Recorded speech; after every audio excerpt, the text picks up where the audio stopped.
Hello नमस्कार जय हिंद दोस्तों। कैसे हैं आप सब। स्वागत है आपका अपने यूट्यूब चैनल में।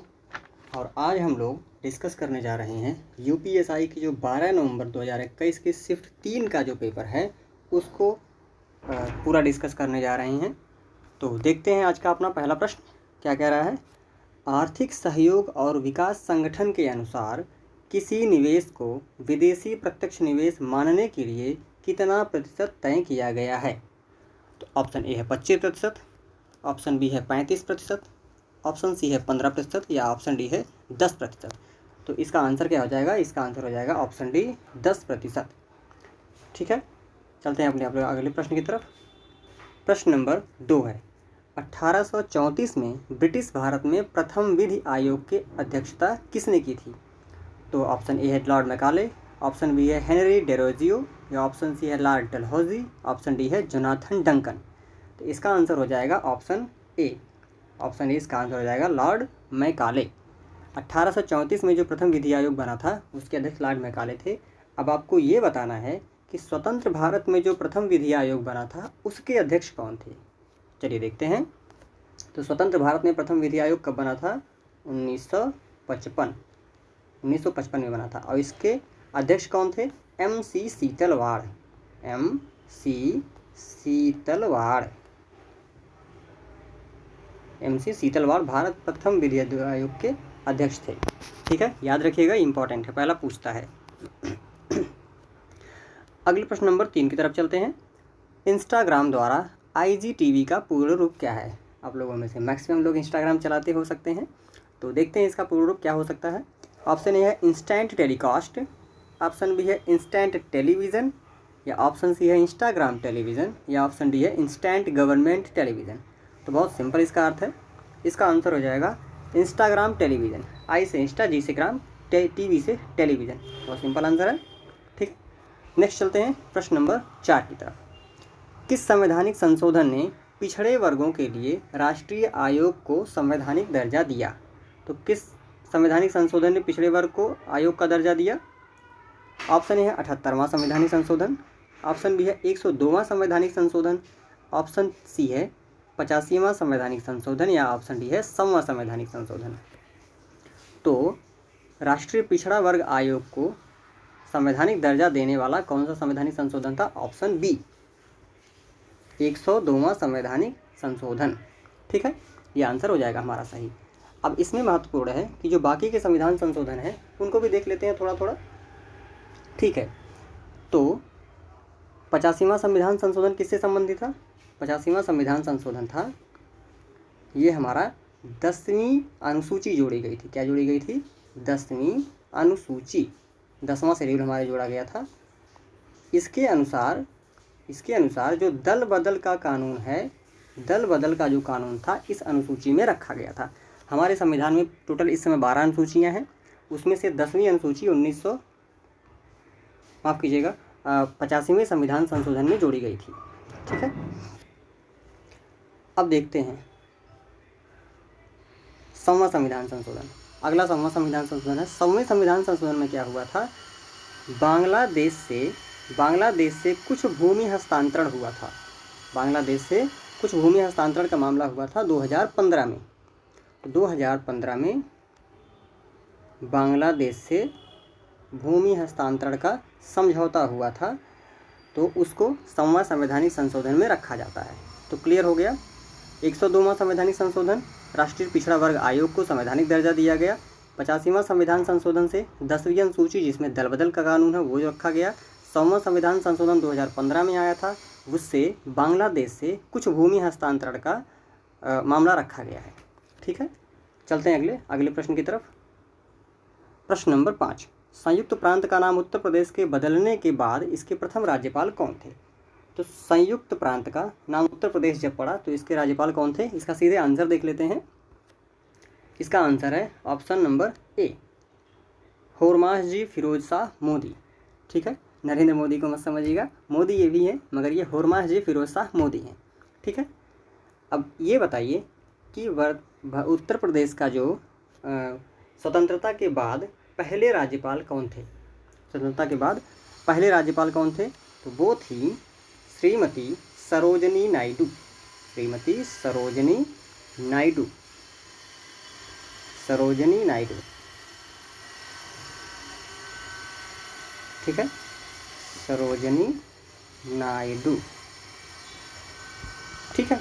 इनको क्या कहा जाता है? इन्हें भारत कोकिला के नाम से भी जाना जाता है। भारत कोकिला, बहुत महत्वपूर्ण प्रश्न है, ये पूछता है कई बार। भारत कोकिला किसे कहा जाता है? सरोजिनी नायडू को। यह उत्तर प्रदेश की प्रथम राज्यपाल थी और भारत के किसी भी राज्य की प्रथम महिला राज्यपाल थी, ठीक है। चलते हैं अपने अगले प्रश्न की तरफ। भारतीय संविधान का निम्नलिखित में से कौन सा अनुच्छेद केंद्र और राज्यों के बीच वैधानिक संबंधों से संबंधित है? ठीक है, तो ऑप्शन देख लेते हैं। ऑप्शन ए है अनुच्छेद 268 से 293, अनुच्छेद 256 से 263, अनुच्छेद 300 से 310 या अनुच्छेद 245 से 255। तो इसका आंसर क्या हो जाएगा? इसका आंसर हो जाएगा ऑप्शन नंबर डी, अनुच्छेद 245 से 255। यह केंद्र और राज्यों के बीच वैधानिक संबंधों से संबंधित है, ठीक है। इसको डिटेल में पढ़ेंगे तो सब कुछ जानेंगे। अभी आगे चलते हैं। प्रश्न नंबर 7वां, निम्नलिखित में से कौन सा भारतीय संविधान की राज्य सूची में मौजूद विषयों में से एक है? तो राज्य सूची और केंद्र सूची में जो विषय हैं वो महत्वपूर्ण हो जाते हैं हमारे एग्जाम के पर्सपेक्टिव से। तो हम इसका ऑप्शन देख लेते हैं। पहले ए है अंतर्राज्य संगरोध, बी है बीमा, सी है जनगणना या डी है पुलिस। तो इसका आंसर हो जाएगा option number D, police. Police एक राज्य सूची का विषय है। जनगणना किसका विषय है? जनगणना तो केंद्र सूची का विषय है। ये केंद्र सूची का विषय है और ये राज्य सूची का विषय है, ठीक है फ्रेंड्स। तो आगे चलते हैं। प्रश्न नंबर 8वां, मानवाधिकार दिवस 2020 का विषय क्या था, अर्थात थीम क्या थी? तो ये 2020 का प्रश्न है, इसमें सिर्फ उत्तर देख लेते हैं। वर्तमान में हम लोग जो देखेंगे वो 2024 जो बीता है उसका मानवाधिकार दिवस का जो थीम रही होगी उसको देख लेते हैं। तो इसका आंसर सीधे से देख लेते हैं, ऑप्शन नंबर सी, बेहतर पुनर्प्राप्ति, मानव अधिकारों के लिए खड़े हो जाओ, recover better, stand up for human rights. ये 2020 का विषय था। मगर 2024 का विषय क्या था?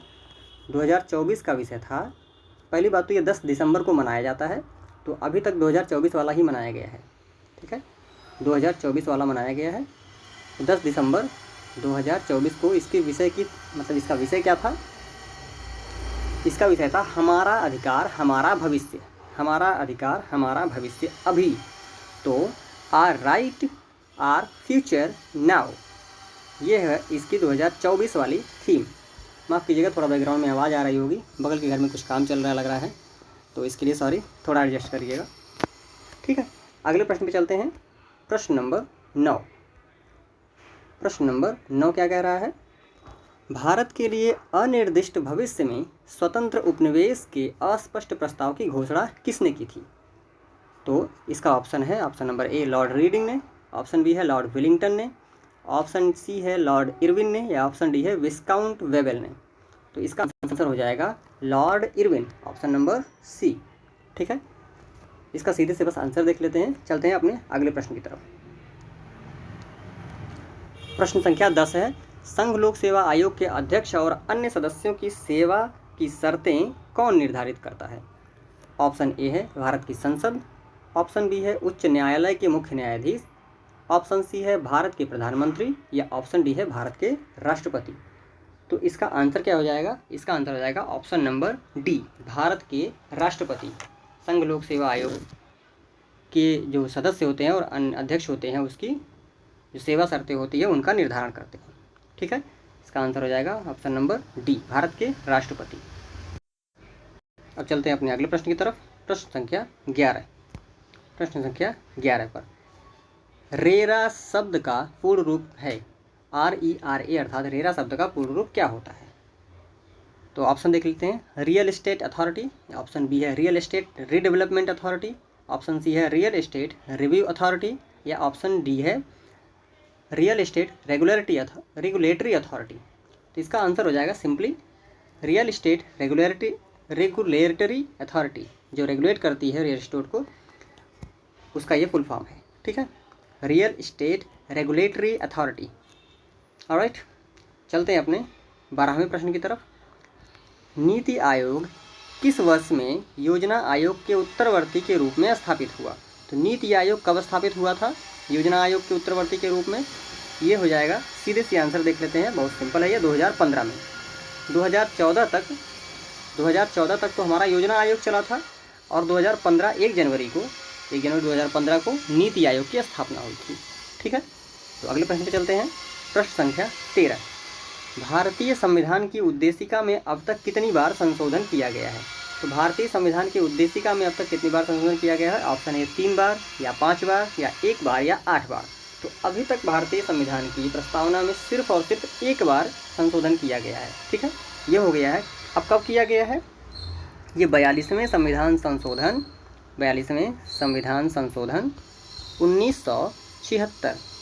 1976 में ये संशोधन किया गया था, जिसमें उद्देशिका में 1 बार अभी तक संशोधन हुआ है, और उससे 3 शब्द जोड़े गए थे। मैंने प्रीवियस वीडियो में आपको बताया था, जो पहला लेक्चर था हमारा, उसमें बताए थे 3 शब्द जोड़े गए थे। कौन कौन से शब्द थे? धर्मनिरपेक्षता,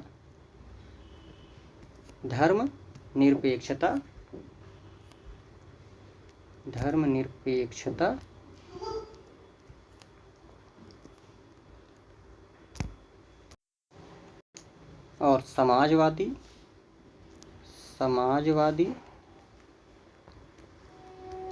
और अखंडता। कौन कौन से? अखंडता। ये बहुत महत्वपूर्ण है, बार बार पूछता है, याद रखिएगा। कौन कौन शब्द जोड़े गए थे? धर्मनिरपेक्षता, समाजवादी और अखंडता शब्द जोड़े गए थे 42वें संविधान संशोधन 1976 में। ये महत्वपूर्ण हो जाता है, याद रखिएगा। चलते हैं अपने अगले प्रश्न की तरफ। प्रश्न संख्या 14, डैश की स्थापना 2014 में ब्रिटेन, एस्टोनिया, इजराइल, दक्षिण कोरिया और न्यूजीलैंड द्वारा अपने नागरिकों के लिए जीवन की गुणवत्ता बढ़ाने के लिए डिजिटल तकनीकों को जुटाने के लिए की गई थी। ऑप्शन देख लेते हैं। ऑप्शन ए है डेमोक्रेसी समिट, ऑप्शन बी है digital global partnership, option C है डेमोक्रेसी 10, या ऑप्शन डी है डिजिटल नेशन। तो कौन कौन से 3 स्टेट थे, कौन कौन से देश थे? ब्रिटेन, एस्टोनिया, इजराइल, दक्षिण कोरिया और न्यूजीलैंड, 5 देशों को मिला करके ये बनाया गया था। तो इसका आंसर क्या हो जाएगा? इसका आंसर हो जाएगा ऑप्शन डी, डिजिटल नेशन। इसका आंसर हो जाएगा डिजिटल नेशन। ठीक है, चलते हैं अपने अगले प्रश्न की तरफ। एक एल्गोरिथम के दृश्य निरूपण को डैश कहा जाता है? तो एल्गोरिथम के दृश्य निरूपण को क्या कहा जाता है? ऑप्शन ए है लूप, ऑप्शन बी है फ्लो चार्ट, ऑप्शन सी है एरे, या ऑप्शन डी है ब्लॉक डायग्राम। तो इसका आंसर क्या हो जाएगा? इसका आंसर हो जाएगा ऑप्शन बी, फ्लो चार्ट। बहुत सिंपल है, एल्गोरिथम के दृश्य निरूपण को फ्लो चार्ट कहते हैं। ठीक है, अगले प्रश्न पर चलते हैं। प्रश्न संख्या 16, कृषि उत्पादन, व्यापार और वाणिज्य संवर्धन और सुविधा विधेयक 2020 पेश करने वाले केंद्रीय कृषि मंत्री कौन थे? ऑप्शन है ए नरेंद्र सिंह तोमर, ऑप्शन बी है डॉक्टर हर्षवर्धन, ऑप्शन सी है पीयूष गोयल, या ऑप्शन डी है राजनाथ सिंह। तो इसका आंसर क्या हो जाएगा? Option A Narendra Singh Tomar. इसका आंसर हो जाएगा नरेंद्र सिंह तोमर। ठीक है, प्रश्न संख्या 17 देख लेते हैं। निम्नलिखित में से कौन से विटामिन की कमी से रतौंधी रोग हो जाता है, जो मानव में पूर्ण दृष्टिहीनता का कारण बनता है? तो बहुत ही सिंपल क्वेश्चन है, लगभग सबको आता होगा। रतौंधी किस विटामिन की कमी से होती है? ऑप्शन देख लेते हैं एक बार। Vitamin D, vitamin A, vitamin E, या विटामिन सी। तो रतौंधी रोग किसकी कमी से होता है? विटामिन ए की कमी से। अब हम चारों को देख लेते हैं, ऑप्शन का चारों का थोड़ा सा डिटेल। विटामिन ए को क्या बोला जाता है? ए को बोला जाता है रेटिनॉल। क्या बोलते हैं? रेटिनॉल। ठीक है, विटामिन बी को क्या बोलते हैं? अच्छा, यहाँ विटामिन सी दिया है, तो हम लोग 12 टोटल विटामिन सारे बाद में देख लेंगे, पहले इसके ऑप्शन देख लेते हैं। विटामिन सी को क्या बोलते हैं? Ascorbic acid. विटामिन सी को क्या बोलते हैं? Ascorbic acid. Ascorbic acid. ठीक है, विटामिन डी को क्या बोलते हैं? विटामिन डी को बोलते हैं कैल्सीफेरॉल। क्या बोलते हैं? कैल्सीफेरॉल। और विटामिन ई को क्या बोलते हैं? बहुत ध्यान रखिएगा, विटामिन ई को बोलते हैं टोकोफेरॉल। क्या बोलते हैं? टोकोफेरॉल। टोकोफेरॉल, आगे लिख दे रहा हूँ। याद रखिएगा, विटामिन के नाम और उनकी कमी से होने वाले रोग जरूर पूछता है और बहुत बार पूछता है, बहुत बार में। तो विटामिन ए की कमी से क्या रोग होता है? रेटिनॉल की कमी से क्या रोग होता है? रतौंधी, जो हमने ऑप्शन में देख लिया। विटामिन सी की कमी से क्या रोग होता है? एस्कॉर्बिक एसिड की कमी से क्या रोग होता है? स्कर्वी होता है, जो हमारे मसूड़ों में सूजन हो जाती है उसकी कमी से स्कर्वी होता है। तो एस्कॉर्बिक एसिड विटामिन सी की कमी से स्कर्वी होता है। विटामिन डी की कमी से क्या होता है? रिकेट्स होता है। विटामिन डी की कमी से क्या होता है? रिकेट्स। बच्चों में जो हड्डियाँ कमज़ोर हो जाती हैं उसको रिकेट्स बोलते हैं। और हाँ, अगर बड़ों में वही चीज़ हो तो उसको ऑस्टियोमलेशिया बोलते हैं। ठीक है। तो और विटामिन ई को क्या बोलते हैं? विटामिन ई को टोकोफेरॉल बोलते हैं। इसकी कमी से क्या होता है? जनन क्षमता में कमी आती है। जनन क्षमता में कमी आती है। इसका एक और नाम है, विटामिन ई को ब्यूटी विटामिन भी कहते हैं। विटामिन ई को ब्यूटी विटामिन कहते हैं। तो बहुत महत्वपूर्ण है सारे विटामिन। हम लोग एक शॉर्ट वीडियो में पूरे विटामिन डिटेल्स देख लेंगे।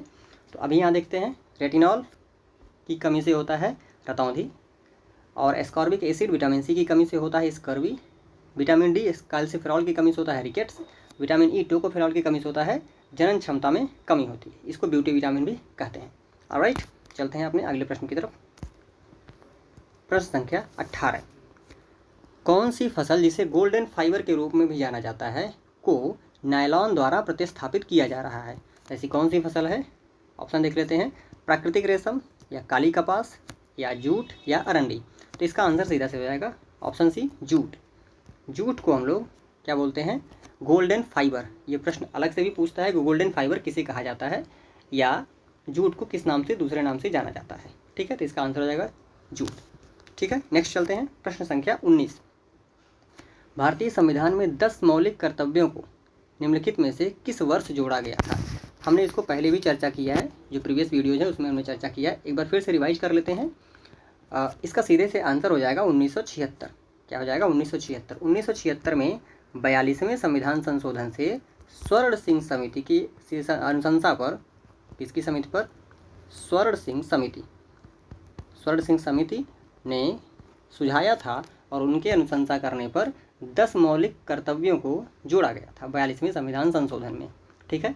वर्तमान में टोटल 11 मौलिक कर्तव्य हैं। जो 11वां जोड़ा गया था वो 86वें संविधान संशोधन, कब हुआ था? 86वें संविधान संशोधन 2002 में, 2002 में जोड़ा गया था। ठीक है। वो किस लिए था? वो 6 से 14 वर्ष के बच्चों को राज्य द्वारा निःशुल्क और ज़रूरी शिक्षा देने से संबंधित था। ये बहुत महत्वपूर्ण है, इसको जरूर याद रखिएगा। ठीक है, चलते हैं अगले प्रश्न की तरफ। प्रश्न संख्या 20। यूनियन कार्बाइड फैक्ट्री से औद्योगिक आपदा डैश में घटित हुई थी। तो कहाँ घटित हुई थी? ऑप्शन ए है हैदराबाद, ऑप्शन बी है भोपाल, ऑप्शन सी है पटना, या ऑप्शन डी है नागपुर। तो देखते हैं, इसका आंसर हो जाएगा ऑप्शन बी, भोपाल में। भोपाल में 1984 दिसंबर की रात में 1984 में जो कीटनाशक फैक्ट्री थी, कीटनाशक कंपनी थी यूनियन कार्बाइड, इसमें से एक गैस का रिसाव होता है। उस गैस को बहुत बार प्रश्न पूछ चुका है बोर्ड और दूसरे आयोग भी। उस गैस का क्या नाम था? MIC, अर्थात मिथाइल आइसोसाइनाइड। मिथाइल आइसोसाइनाइड,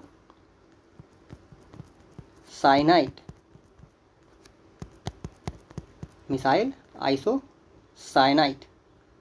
ठीक है, देख लीजिएगा, आप लोग लिख लीजिएगा। मिथाइल आइसोसाइनाइड नाम की गैस का रिसाव हुआ था, जिससे हजारों लोग मरे थे उस समय। समस्या ये थी कि थोड़ा सा देखते हैं तो 10 सेकंड के अंदर, जब वो गैस का रिसाव हुआ तो उस समय लगभग भोर में 3 से 4 बजे के आसपास थे, और उस समय लोग गहरी निद्रा में शयन करते रहते हैं, सोते रहते हैं। किसी को पता ही नहीं चला, कितने लोग तो सोते सोते मर गए थे। ये बहुत दुखद घटना हुई थी 1984 में भोपाल में। इसको भोपाल गैस ट्रेजेडी के नाम से भी जाना जाता है। ठीक है, तो भोपाल गैस ट्रेजेडी कब हुई थी? 1984 में। किस गैस का रिसाव हुआ था? Methyl isocyanide, MIC। ठीक है, क्लियर। चलते हैं अगले प्रश्न की तरफ। प्रश्न संख्या 21। किस संवैधानिक संशोधन ने मंत्रिपरिषद का आकार लोकसभा के सदस्यों की कुल संख्या के 15% तक सीमित कर दिया था? ऑप्शन ए है 91वां संविधान संशोधन, ऑप्शन बी है 99वां संविधान संशोधन, ऑप्शन सी है 85वां संविधान संशोधन, या ऑप्शन डी है 73वां संविधान संशोधन। तो इसका आंसर क्या हो जाएगा?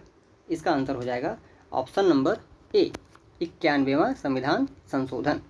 91वां संविधान संशोधन में ये क्या कहा गया था कि प्रधानमंत्री सहित जो लोकसभा के सदस्यों की, मंत्रियों की संख्या है, मतलब जो मंत्री बन सकते हैं वो टोटल संख्या का 15% ही होना चाहिए, उससे ऊपर नहीं होना चाहिए। ठीक है, तो 91वां संविधान संशोधन हुआ था। ये कब हुआ था? 2003 में। 2003 में हुआ था ये 91वां संविधान संशोधन। ठीक है, अब कुछ और देख लेते हैं। इसमें 2-3 और संविधान संशोधन ये सब महत्वपूर्ण हैं। 99वां संविधान संशोधन कब हुआ था? 99वां संविधान संशोधन हुआ था 2002-3 के ही आसपास हुआ था। एक हम लोग इसका सिस्टम ये देख लेते हैं, क्या इसका विषय था। इसमें NJAC national judicial appointment commission, इसको बनाया गया था NJAC को, जिसको बाद में सुप्रीम कोर्ट ने निरस्त कर दिया था, यह कहते हुए कि यह लीगल नहीं है, या उसके अनुसार वह लीगल नहीं था। तो 99वां संविधान संशोधन किससे संबंधित है? जजों की नियुक्ति से। जजों की नियुक्ति के लिए NJAC एक कमीशन बनाया गया था, वो है। अच्छा, 73वां संविधान संशोधन क्या है? हमने पहले बताया था 73वां संविधान संशोधन के लिए यह पंचायतों से संबंधित है। यह पंचायतों से संवैधानिक दर्जा देने से संबंधित है। ठीक है, इसी से संबंधित एक 74वां संविधान संशोधन था। 74वां किससे था? वह था शहरी नगर निकाय के।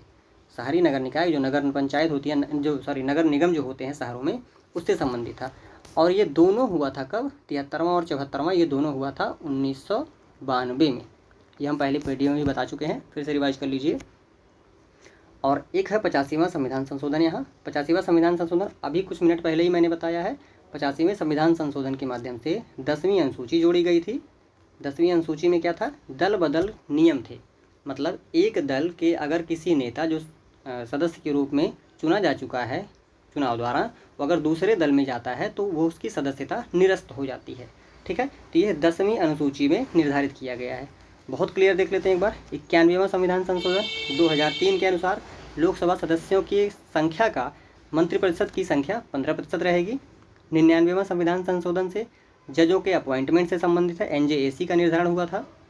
और जो 73वां संविधान संशोधन था उसमें पंचायतों को संवैधानिक दर्जा देने से संबंधित था, 1992 में हुआ था। इसी से संबंधित 74वां संविधान संशोधन है जो शहरी नगर निकायों को संवैधानिक दर्जा देने से संबंधित है।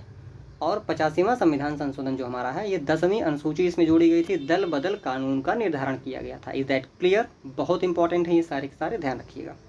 आगे चलते हैं। प्रश्न संख्या 22, PIL डैश पर आधारित है। तो PIL किस पर आधारित होता है? अधिकार न्याय शास्त्र, या ऑप्शन बी है सामाजिक अनुबंध, या सामाजिक इंजीनियरिंग। तो इसका आंसर क्या हो जाएगा? ये सिर्फ एक ही को निर्धारित करता है, एक ही पे करता है, सामाजिक इंजीनियरिंग पर। ठीक है, तो इसके अनुसार आंसर हो जाएगा हमारा ऑप्शन सी। ठीक है, अगले प्रश्न पर चलते हैं। अगला प्रश्न है 23, ग्राम पंचायत का सामान्य कार्यकाल क्या है? सामान्य कार्यकाल ग्राम पंचायत का होता है 5 वर्ष, जो लगभग सबको पता है। ठीक है, अगले प्रश्न पर चलते हैं। प्रश्न संख्या 24, वैश्विक लैंगिक अंतराल सूचकांक 2020 में कौन सा देश शीर्ष पर है? तो वैश्विक लैंगिक अंतराल 2020 का ये न्यूज़ है, करंट का न्यूज़ है, लेकिन हर वर्ष ये जब भी निकलता है इसका सूचकांक, ये महत्वपूर्ण होता है। तो इसका तो उस समय आंसर हो गया था आइसलैंड। अच्छा, वर्तमान में भारत की संख्या कितनी है? भारत की जो 2025 का आया है उसकी संख्या कितनी है? भारत की क्या सूचकांक में नंबर है? तो भारत का इसमें 131वां नंबर है। 2025 वाले में जो भारत का नंबर है 131वां। और टोटल कितने देश थे? कुल देश थे 148। कुल 148 देशों में से 2025 में भारत का 131वां नंबर आया। ये बहुत महत्वपूर्ण है, किसी भी परीक्षा में ये पूछे जाने योग्य है और पूछता ही है। ठीक है, अगले प्रश्न पे चलते हैं। नैदानिक थर्मामीटर द्वारा मापा जाने वाला मानव शरीर का औसत सामान्य तापमान क्या है? तो ये लगभग सबको पता होगा, एक बार ऑप्शन देख लेते हैं। ए है 32 डिग्री सेंटीग्रेड या 32 डिग्री सेल्सियस, बी है 98 डिग्री सेल्सियस, सी है 40 डिग्री सेल्सियस, या डी है 37 डिग्री सेल्सियस। तो ये सिंपल है, सेल्सियस में अगर देखा जाए तो ये 37 डिग्री सेल्सियस होता है। ठीक है, और अगर फ़ारेनहाइट में देखा जाए तो यह फ़ारेनहाइट में कितना होता है? 98.6। ठीक है, ये 98.6 फ़ारेनहाइट होता है। अच्छा, केल्विन में देखा जाए तब कितना होता है? केल्विन में होता है यह 310। मानव शरीर का तापमान तीनों अवस्थाओं में जान लीजिए कि थर्मामीटर सेल्सियस में 37 डिग्री के लगभग होता है, 37 डिग्री सेल्सियस। फ़ारेनहाइट में होता है 98.6 डिग्री, और केल्विन में होता है 310। ठीक है, अगले प्रश्न पे चलते हैं। प्रश्न संख्या 26। भारत ने वर्ष डैश में महिलाओं के विरुद्ध भेदभाव के सभी रूपों के उन्मूलन अर्थात CEDAW समझौते पर हस्ताक्षर किया था। किस वर्ष किया था? ऑप्शन है 1992, 1980 या 1979 या 1986। तो इसका आंसर क्या हो जाएगा? 1980 में। ऑप्शन नंबर बी 1980 में। ठीक है, अगले प्रश्न में चलते हैं। किसी व्यक्ति द्वारा दिया गया दान आयकर अधिनियम 1961 की डैश के तहत कटौती योग्य है। तो किसी व्यक्ति द्वारा दिया गया दान आयकर अधिनियम किसके तहत कटौती योग्य है? देख लेते हैं। ऑप्शन ए है धारा 80E, ऑप्शन बी है धारा 80D, ऑप्शन सी है धारा 80C या ऑप्शन डी है धारा 80G। तो इसका आंसर क्या हो जाएगा? धारा 80G के तहत किसी व्यक्ति द्वारा दिया गया दान किसके तहत, आयकर की किस धारा के तहत कटौती योग्य है? देख लेते हैं प्रश्न। हाँ, किस धारा के तहत कटौती योग्य है? तो आंसर इसका हो जाएगा ऑप्शन नंबर डी 80G के तहत। ठीक है, अगले प्रश्न पे देखते हैं। प्रश्न संख्या 28। निम्नलिखित में से किस स्थान पर कुंभ मेला का त्यौहार मनाया जाता है? बहुत महत्वपूर्ण प्रश्न है ये है तो बहुत सिंपल लेकिन पूछता बार बार है। तो ऑप्शन ए है मथुरा, ऑप्शन बी है हरिद्वार, ऑप्शन सी त्रिशूर या ऑप्शन डी कुंभकोणम। तो इसका सिंपल सा आंसर है कुंभ हरिद्वार। इसका हरिद्वार में इस ऑप्शन के हिसाब से मनाया जाता है, लेकिन कुंभ एक्चुअल में कहाँ कहाँ मनाया जाता है? 4 जगहों पर। कहाँ कहाँ? प्रयागराज में किस नदी के तट पर? गंगा, यमुना और अदृश्य सरस्वती के तट पर। ठीक है, प्रयागराज में मनाया जाता है। और कहाँ मनाया जाता है? हरिद्वार में मनाया जाता है। अच्छा, हरिद्वार में किस नदी पर मनाया जाता है? हरिद्वार में गंगा नदी पर ही मनाया जाता है। ठीक है, हरिद्वार में गंगा नदी पर ही मनाया जाता है। तीसरा मनाया जाता है नासिक में। तीसरा कहाँ मनाया जाता है? नासिक में। नासिक में किस नदी पर मनाया जाता है? नासिक में गोदावरी नदी पर मनाया जाता है। नासिक में गोदावरी नदी पर मनाया जाता है। गोदावरी नदी निकलती भी नासिक के त्र्यंबकेश्वर से, की ज्योग्राफी में आपको पूरा पढ़ाएंगे। और चौथी जगह कहाँ मनाया जाता है? उज्जैन में। उज्जैन महाकाल के राज्य में उज्जैन। उज्जैन में किस नदी पर मनाया जाता है? उज्जैन में क्षिप्रा नदी पर मनाया जाता है। उज्जैन में क्षिप्रा नदी पर। तो बहुत क्लियर याद रखिएगा। प्रयागराज में गंगा यमुना अदृश्य सरस्वती पर, हरिद्वार में गंगा नदी पर, नासिक में गोदावरी नदी पर और उज्जैन में क्षिप्रा नदी पर ये मनाया जाता है कुंभ, महाकुंभ। ठीक है, तो अब प्रश्न संख्या 29वां देखते हैं। भारतीय संविधान का निम्नलिखित में से कौन सा अनुच्छेद याचिका जारी करने के लिए उच्च न्यायालयों को शक्ति प्रदान करता है? तो इसका ऑप्शन ए है अनुच्छेद 32, ऑप्शन बी है अनुच्छेद 226, ऑप्शन सी है अनुच्छेद 324, ऑप्शन डी है अनुच्छेद 56। हम देख लेते हैं इसका आंसर क्या है। तो राज्य किस अनुच्छेद के अंतर्गत रिट जारी कर सकता है? तो इसका आंसर हो जाएगा ऑप्शन नंबर बी अनुच्छेद 226 के अनुसार। अच्छा, अनुच्छेद 32 के अनुसार क्या होता है? अब अनुच्छेद 32 के अनुसार सुप्रीम कोर्ट, हमने यहाँ राज्य बोल दिया। अच्छा, उच्च न्यायालय 226 के अनुसार जारी करता है। और जो सुप्रीम कोर्ट होता है, उच्चतम न्यायालय, यह अनुच्छेद 32 के तहत रिट जारी करता है। कितने रिट्स जारी करता है? Total 5 Ritz. 5 रिट के बारे में हम बाद में डिटेल से पढ़ेंगे। ठीक है, तो अनुच्छेद 32 के अनुसार सुप्रीम कोर्ट जारी करता है रिट्स, अनुच्छेद 226 के अनुसार हाई कोर्ट जारी करता है रिट, और अनुच्छेद 56 में क्या है? अच्छा, अनुच्छेद 56 में दिया है यहाँ राष्ट्रपति की जो पदावधि होती है, राष्ट्रपति अपने शपथ ग्रहण करने से 5 वर्ष की पदावधि तक सामान्यतः बना रहेगा, ऐसा कहा गया है। राष्ट्रपति की जो पदावधि है, पद की अवधि है, उसको बताता है कि 5 वर्ष इसकी रहेगी। अनुच्छेद 324 में क्या है? बहुत सिंपल है, बताइए। अनुच्छेद 324 में चुनाव आयोग है। ठीक है, अनुच्छेद 324 में, एक सेकेंड जी, हम लोग देख रहे थे अनुच्छेद 324 में चुनाव आयोग है। ठीक है, अनुच्छेद 32 में हम लोग अनुच्छेद 32, 226 और 56 देख चुके हैं। चलते हैं अपने अगले प्रश्न की तरफ। प्रश्न संख्या 30। 1950 में सर्वोदय योजना का मसौदा या ड्राफ्ट किसने तैयार किया था? तो ये ऑप्शन है JRD टाटा जी ने, या JP नारायण जी ने, या KC नियोगी जी ने, या MN राव जी ने। तो इसका आंसर हो जाएगा JP नारायण। बहुत सिंपल आंसर है इसका, उम्मीद है आप लोग जानते होंगे। नहीं जानते होंगे तो बहुत सिंपल है, सर्वोदय योजना का मसौदा JP नारायण जी ने तैयार किया था। ठीक है, प्रश्न संख्या 31। भूमि अधिग्रहण पुनर्वास और पुनर्स्थापन संशोधन विधेयक में उचित मुआवजा और पारदर्शिता का अधिकार वर्ष डैश में पेश किया गया था। ठीक है, तो इसका ऑप्शन क्या क्या है?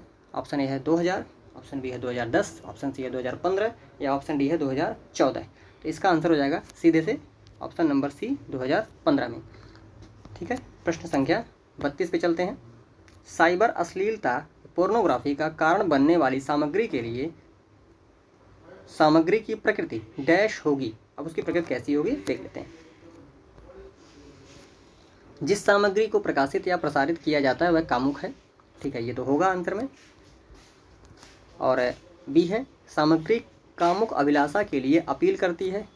ठीक है, ये भी होगा ऑप्शन में।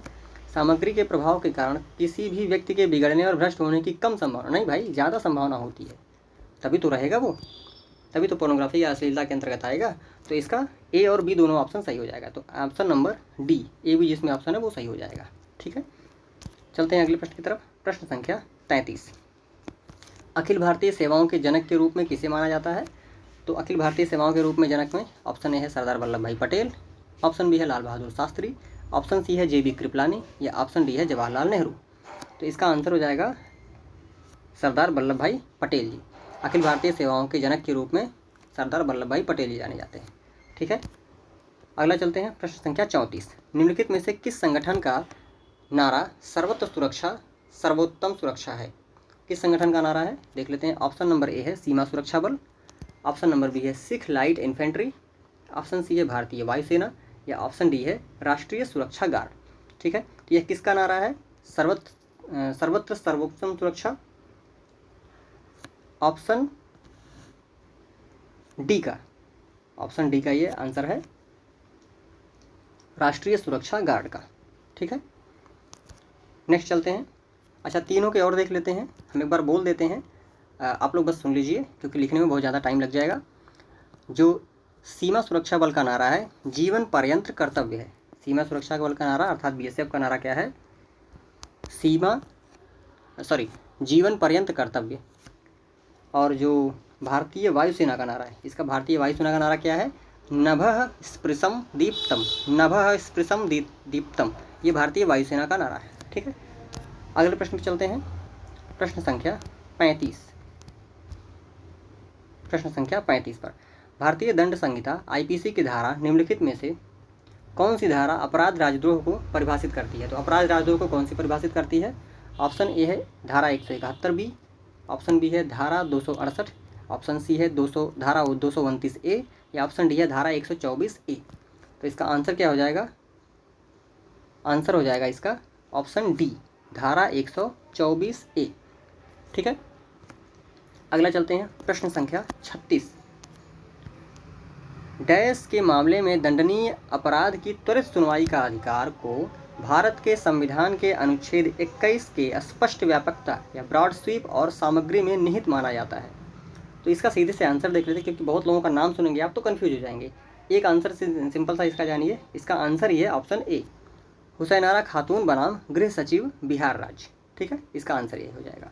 ये कब हुआ था? ये 1979 में, 1979 अर्थात 1979 में हुआ था। ठीक, अगला प्रश्न देखते हैं। प्रश्न संख्या 37। मृत्यु या अस्थायी विकलांगता के मामले में मुआवजे का दावा करने का अधिकार मोटर वाहन अधिनियम 1988 की डैश धारा के तहत आता है। तो ऑप्शन ए है धारा 66, ऑप्शन बी है धारा 3, ऑप्शन सी है धारा 141 या ऑप्शन डी है धारा 203। तो इसका आंसर क्या हो जाएगा?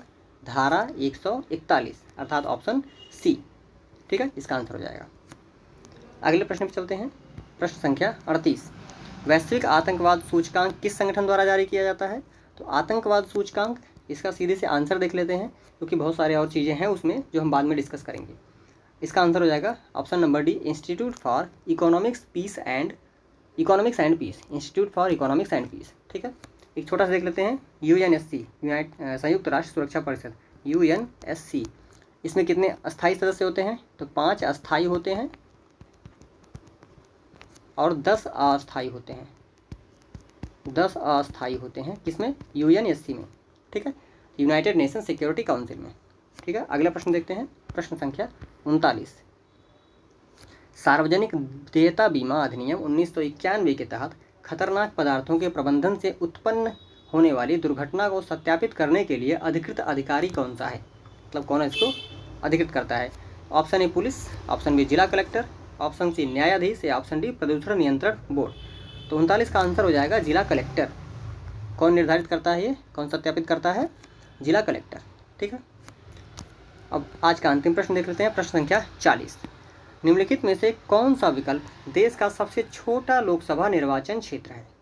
ठीक है, ऑप्शन ए है लक्षद्वीप, ऑप्शन बी है लद्दाख, ऑप्शन सी है दमन-दीव, ऑप्शन डी है चांदनी चौक। तो इसका आंसर क्या हो जाएगा, आंसर ऑप्शन नंबर ए लक्षद्वीप।